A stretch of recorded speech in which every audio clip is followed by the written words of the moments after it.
Ang trailer na ito ay rated H for honest.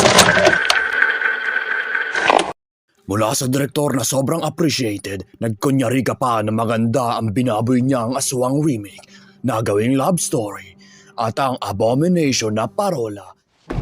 Hindi pang lalait ang totoo. Inihahatid ang isang historical biopic kay General Luna na at least dapat panoorin ng mga estudyante.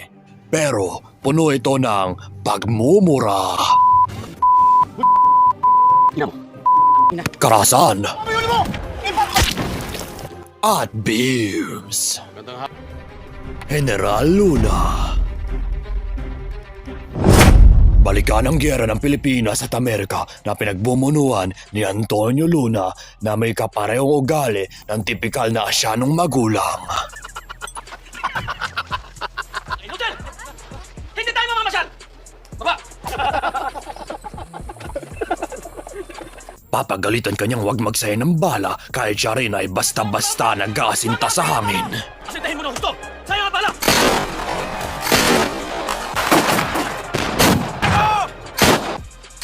Marami pang buwan sa paligid namin. Kilalanin ang kanyang kaklose na sundalo. Andyan si Colonel Paco Roman, isang sipsip. Artikulo 1.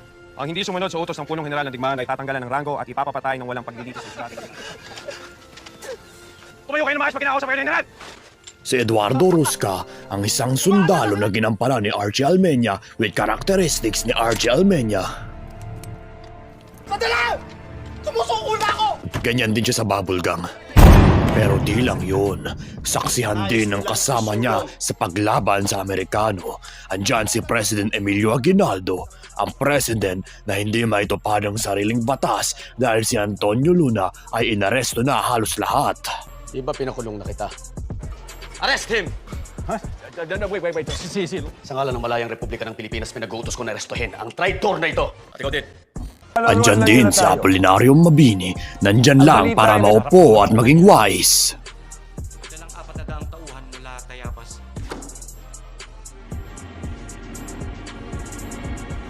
Si Felipe Buencamino at si Pedro Paterno, ang pinaka-obvious na traidor. Kaaway ng aking mga kaaway. Tuturing kong kaibigan. Ang Amerika ang pinakamalakas na bansa. Isikmura ba ng gabinete ang ganitong kataksilan? Tinatawag mo ba akong traidor? At duwag!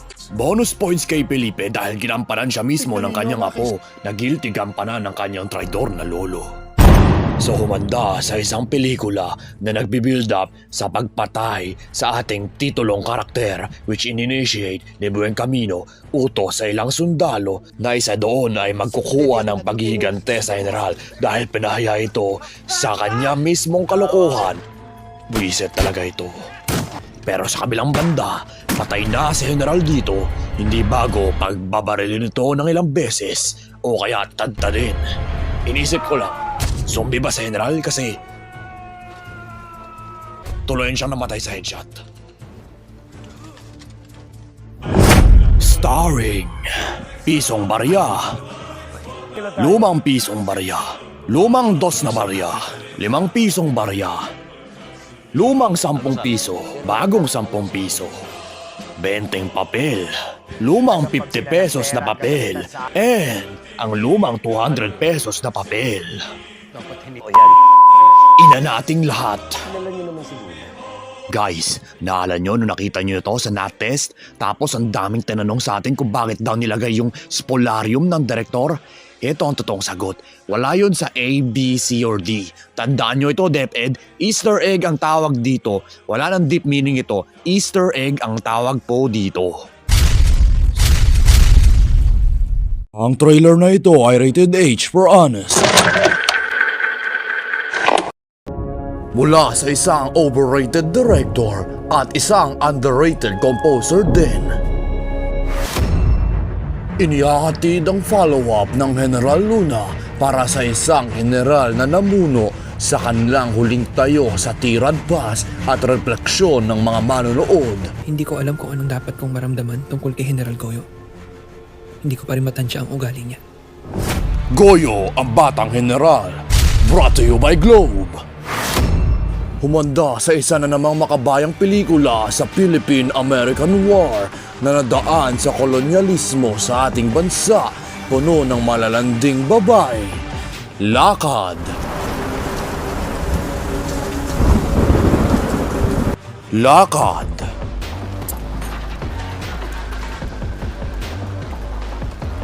At konti pang lakad para madaan sa Tirad Pass.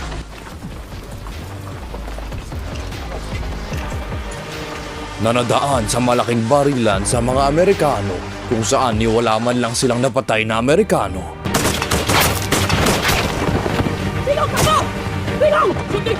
Alam ko na batang general lang siya, pero hindi literal na actual bata na walang kakayan maka-headshot.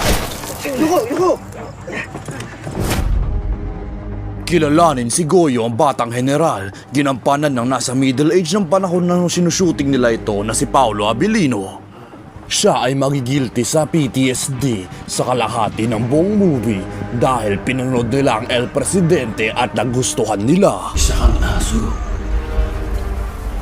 Tahol mo yun.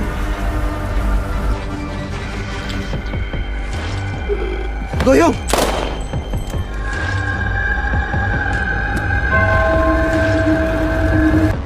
Pero hindi ito tungkol lang sa kanya. Mas mahaba naman ang presensya ni Joben sa ngayon. Siya ay ang Clyde Corollary. At syempre, si Mabini, ang lumpo na may mas 10 beses pang maraming nagawa at patama sa manonood kesa sa nililigawan ni Goyo. Dahan-dahan na akong naniniwala na baka nga tama silang tawagin tayong mga bata. Sa isang historical biopic na kasing equivalent ng Lord of the Rings kung saan itong general ay naglalakad papuntang bundok kasama ang piraso ng masasamang kaluluwa na iso ko si Presidente siguro, only ang yung metaphorical nating agila ay napatay.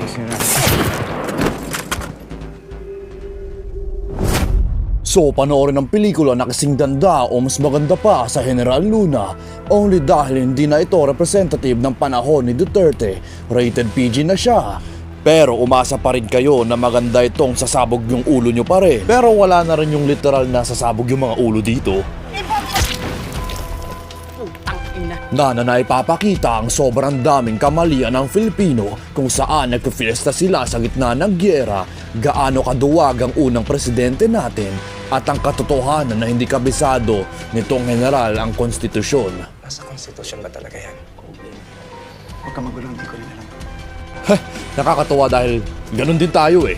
Only kung ikaw yung umaastang film reviewer na gusto iugat ang lahat ng mangyayari dito sa lagay ng ating bansa, or baka isa kang nababakla lang kay Paolo Abilino na nagulat sa actual name drop ng kanyang karakter sa huli. Gregorio.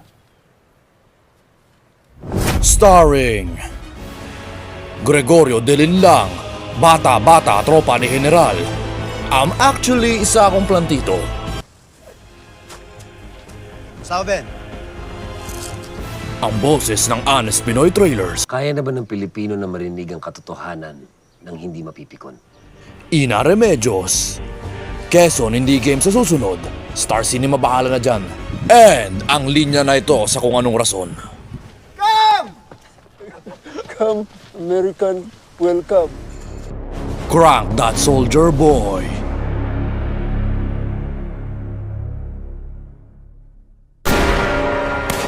Tama na yan! Nag-aaksaya kayo ng bala!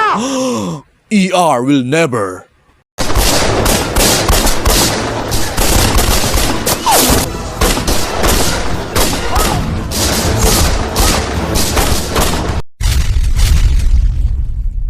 Ang trailer na ito ay rated H for honest.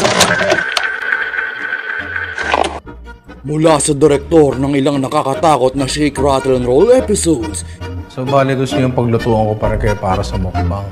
Danghit. inihahandog ang kwento na nagpakita sa ating nakakalungkot at malagim na republika ngayon na kung hindi siya totoong tao, maaring baka na-invento din siya ni Tarog para magkwento ng nakakatakot. I would rather have a country run like hell by Filipinos than a country run like heaven by Americans.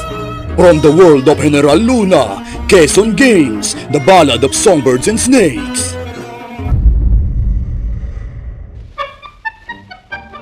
Ngayong si Jericho Rosales ay kay talino nang nakalayo sa mga baduy na historical acting gig. Siya naman ay gaganap ng bilang pangalawa nating presidente, Manuel L. Quezon. Mapapamilyar ka sa kanya mula sa palamura ni General. Punyeta. Kesa dyan sa putangin ng sine. Putangin na kumpare. Putangin na ka, Uben. At makabinibini kagaya ng batang General. Pero siya'y mas makikilala bilang isang mahilig maglaro ng chess sa totoong buhay, kagaya ni Walter White sa lumipas na 20 episodes. Ngayong nasa buong kapangyarihan na siya, lahat sa kanya ay magbabago mula sa ugali at literal na itsura ng 3 beses. Simula sa pagsara ng opisina ng kanyang mangulat. What do you want from me? Ibalik mo sa akin ang alerta. Si Chris Villanueva bilang Joven Hernando ay suminag sa kanyang paghaharap sa aksyon dito ng Pangulo. Pwede namin mo rin na ikaw ang nagpasara ng alerta. Pero hindi kasing liwanag ng namim sa reaksyon sa sumunod na siglo nung napasara sila ng Pangulo. Nauna nyo pang isipin, ipasara ang ABS-CBN. Ngayon, si Joven ay tumanda na para maging kaparehas ang gampanin ni Chris sa isa na namang pagduda sa isang bayani na ginamit ang pelikula para ipakita ang katotohanan. Gumawa ka nga ba talaga ng 2 bersyon ng mga pelikula? Yung bayani po siya at yung mas totoo. Bakla si Rizal? Ngayong nabanggit na nga rin.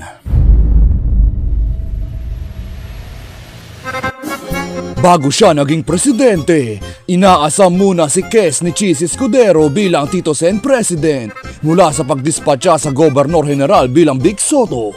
With this fish, do I need to rape anyone? Naku, kung ang Gobernador General ay yung co-founder na nagsimula ng Umbrella Corporation, edi lagot tayong Pilipinas.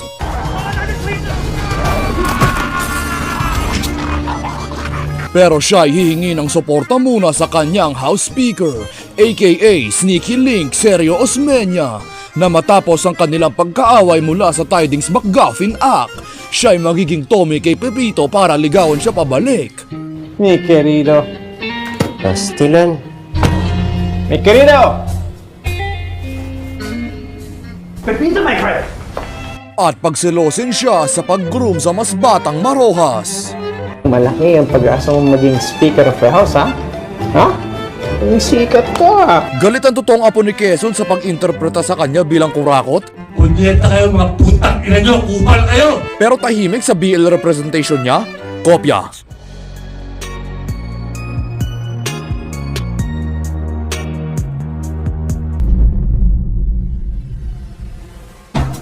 Sa wakas, sumanda sa iboboto nyo para sa pangunahing okasyon. Ang kalaban niya ay si Emilio Aguinaldo na tumanda na para maampon ang katangayan ni Mabini na maging skeptiko sa mga taong nasa politiko maliban sa no legs at long patience. Ang mga doble kara sa gobyerno na panay ang sigaw ng independensya pero ang totoo ay gusto nilang panatilihin at patagalin ang pagkakatali natin sa Amerika. Siya ay sipsip pa rin sa foreigners kagaya ng mga KSP na Pilipino pag na Philippines mentioned. Dali-dalian ninyo. Kayong lahat. Sasamahan siya ng tumatakbong bise na hilig gamitin ang mga nakaraang karelasyon ni Quezon para siya'y siraan.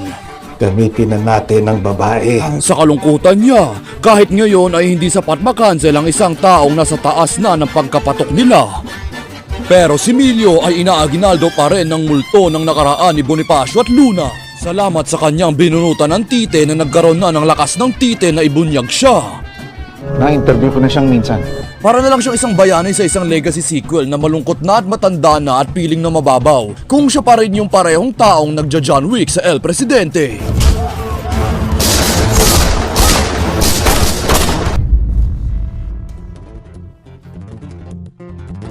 Kaya pasukin ang magiging daan ng Pinas sa Commonwealth era na magpapabagong isipan mo sa kung sino ba ang pinagbibili natin ng superior na korneto na binibigyan ng mga Filipino matutunan na hindi maging binary at alamin ang ibig sabihin na radikal na pagkakaiba sa mga kandidato. Sa isang papel, isang laban lang siya ng katapat ng dalawang kontrabida na si Thanos at Loki. Nakakasalungat din sa pagpili, pero kung bumoto ka kay Kong TV nung nakarang eleksyon, doon na kita iiwasan, paare. Starring May tuberculosis ako! Dito! 5 pension bill. Quezon's Game of Thrones. 50-50 chance na ako ang susunod na presidente. 20s K. Isang dangga para sa apo ko na itabi at mag-ako na. Chris Stockman. Chris Stockman? Jose P. Laurel. Shout out mga ka-gym buddies! Sa ating history, iririkas natin ang Method Maniac! Sandali! Sumusuko na ako! Misyon ng Independista, The Final Reckoning.